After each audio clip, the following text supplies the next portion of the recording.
1950 ஆண்டு ஜனவரி 26 அன்றுதான் தொடங்கியது.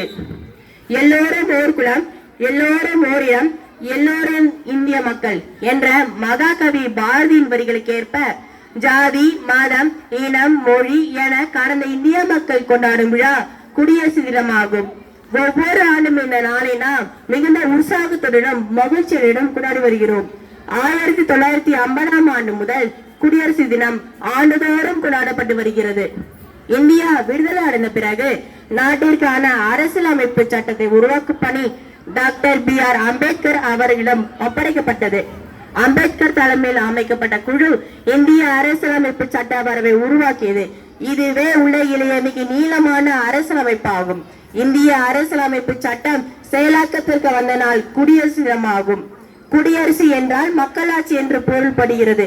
தேர்தல் மூலம் மக்கள் விரும்பிய ஆட்சியாளர்களை தேர்ந்தெடுத்துக் கொள்ளும் முறையே குடியாட்சி ஆகும்.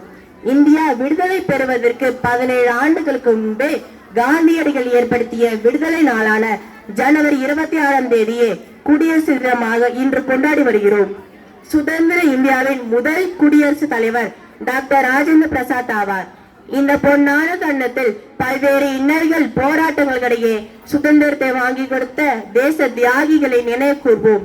பால கங்காதர திலகர், மகாத்மா காந்தி, நேருஜி, நேதாஜி, வீரபாண்டிய கட்டபொம்மன், பாரதியார், வேலுநாச்சியார், வ.உ.சி. சிதம்பரனார் போன்ற பல தலைவர்களும் வீரர்களும் இந்திய திருநாட்டின் சுதந்திரத்திற்காகவும் தம் உயிரையும் உடைமைகளும் இழந்தனர்.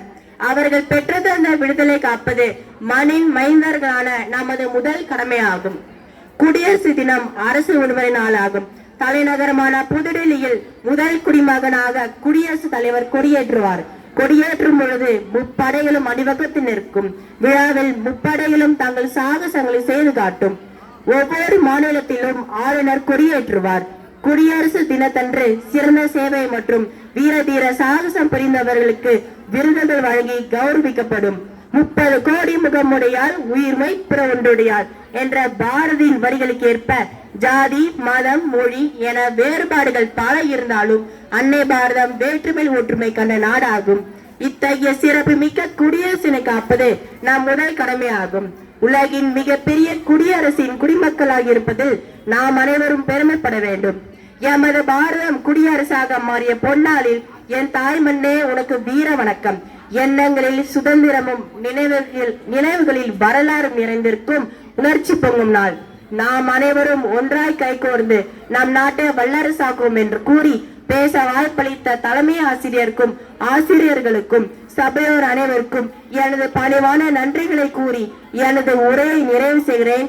வாழ்க பாரதம், வளர்க பாரதம், வந்தே மாதரம். நன்றி, வணக்கம்.